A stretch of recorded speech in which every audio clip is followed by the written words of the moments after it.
Hello everybody, I'm Em. Welcome back to my channel.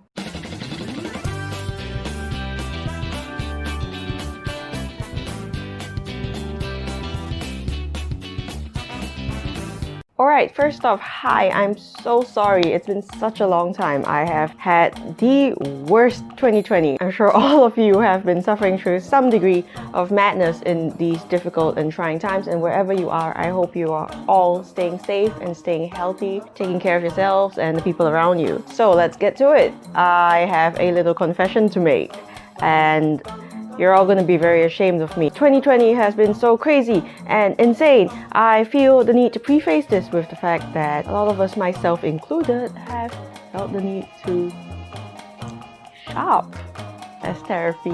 And so I bought a cookbook. It's just the one, I promise. And as a bonus, this week I have already cooked from it. So I will be taking you through this beautiful cookbook from Heidi Swanson, and she has the most amazing, I have no excuse. After this, I will go right back on track until the next Nigella Lawson cookbook comes out.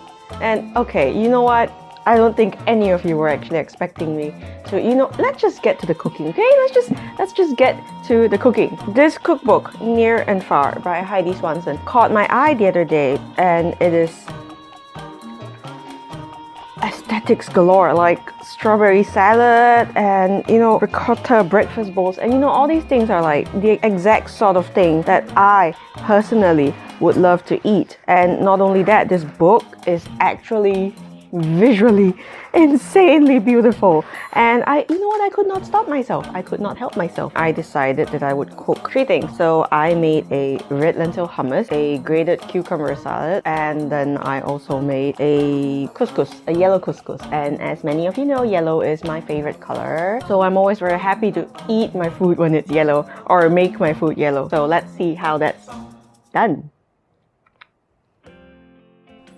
So we're going to start off with the red lentil hummus, which is very, very interesting because usually hummus is made from chickpeas. I just got regular yellow lentils because I couldn't find the red ones. So what I did was to give them a quick wash with room temperature water.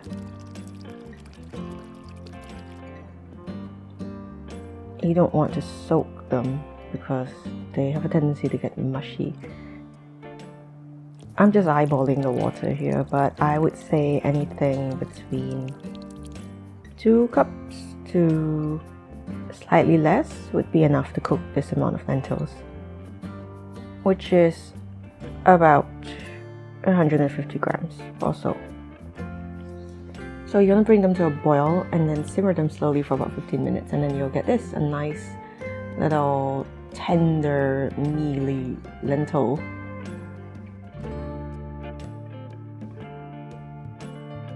Afterwards, you're going to cut up a lemon and juice it. I do it with a fork because I'm too lazy to get out the zester. These are very, very juicy lemons, for which I'm very grateful.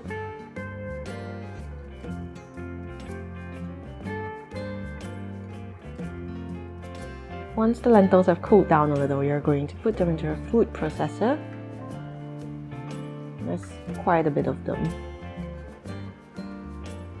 I wouldn't worry unduly about drying them out fully because you're going to need to add some water anyway, so this is just going to help it along from the very beginning.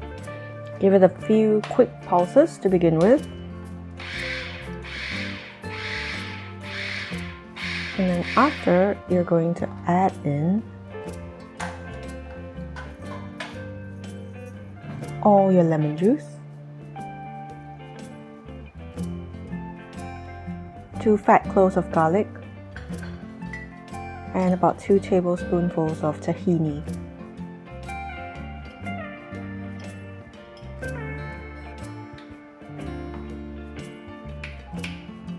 If you've been storing your tahini in the fridge, it tends to clump up a little, but the lentils are still quite warm here, so they'll melt right off.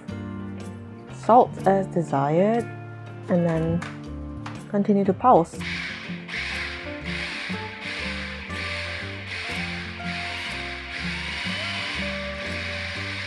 Once everything has cohered together, you're going to want to add a little bit of water, a bit at a time, to get it to the consistency that you want, which is this spreadable but still holds its shape.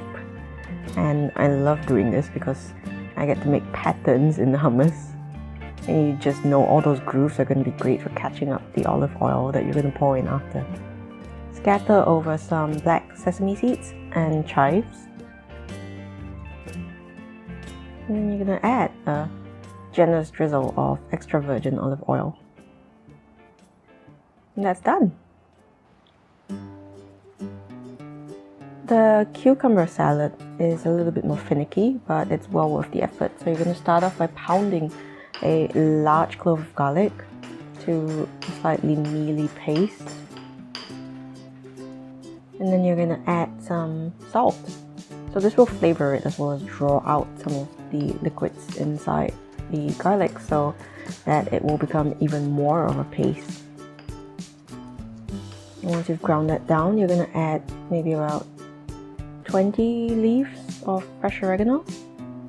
I'm just eyeballing all of this as I go. And just mash it all up. The leaves, once bruised, will give off their delicious aroma. And that's what we want.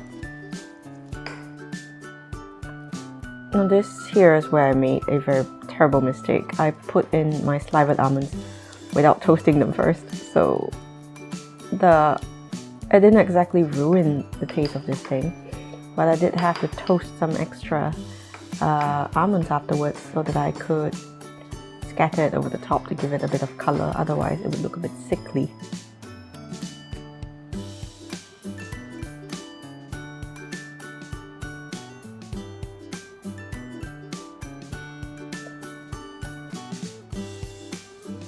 So you set aside that good stuff for now while you get on shredding your cucumbers. I'm using curry here. I assume the recipe calls for the regular large cucumbers because it asks that you deseed them, but with curry you don't really need to deseed anything. So I've got 2. So after that, you want to put your curry in a kitchen towel so that you can render all the water from it. You don't want any juice left over, because when there's too much liquid, you tend to dilute the flavor of the dressing, and I assume it would go bad faster. So this is probably best if you want to keep the salad overnight or something.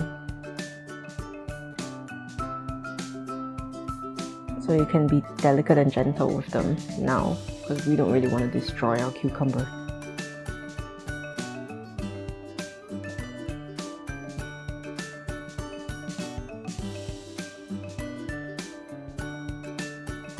After, you're going to coarsely mince some black olives.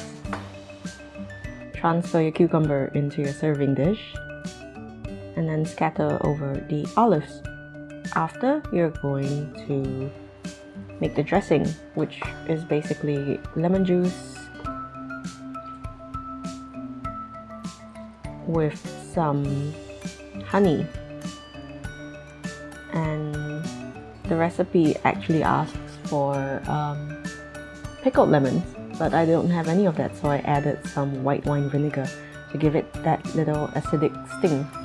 So we mix that all up together, and then you pour it over. Once that's done, you're going to scatter over your nutty granola mixture, and then that's it, you're ready to serve. Next up, for the couscous, I am again eyeballing it here. In general, you want about twice as much water as you have couscous. So I'm adding salt, adding a teaspoon of ground turmeric and some saffron. So this is going to turn the couscous even deeper yellow, which I love.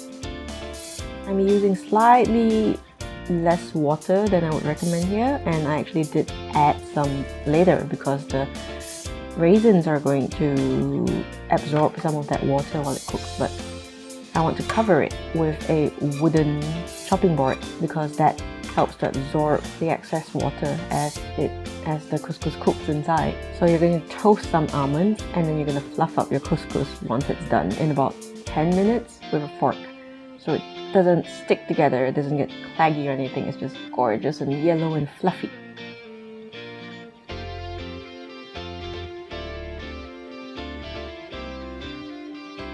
So now that's done, you're going to top it with your toasted almonds.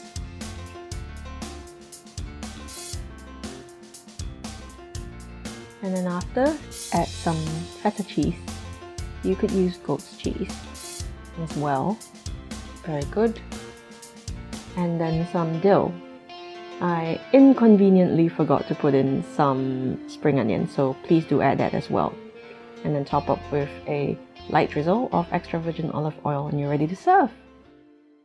Alright, so here's the thing. I picked those recipes specifically because I wanted something healthier. In the midst of this pandemic, I feel like I have been eating terribly. I've just gone full on carbs, and that's not great for me personally because that's not how I generally eat, and I want to take a step back into healthier eating, which is why I picked recipes that were, yes, carby, but also wholesome. In a way, they were able to serve as reminders that, yes, you can eat really well while still maintaining a sense of virtuous healthiness. That's what I really like about hummus, is that it generally does that for me. I like that her recipe utilized something new. Instead of chickpeas, it was lentils, and I'm not sure. I'm not a hummus expert. I'm not sure if it's generally done in other cultures, but I really find that this lentil hummus was pretty good as well, and the texture that I ended up with was not grainy at all. I think if you really had some flatbreads to eat it with, it would have been absolutely amazing. It's also slightly lighter than I find chickpeas to be, and in that sense it was sort of easier to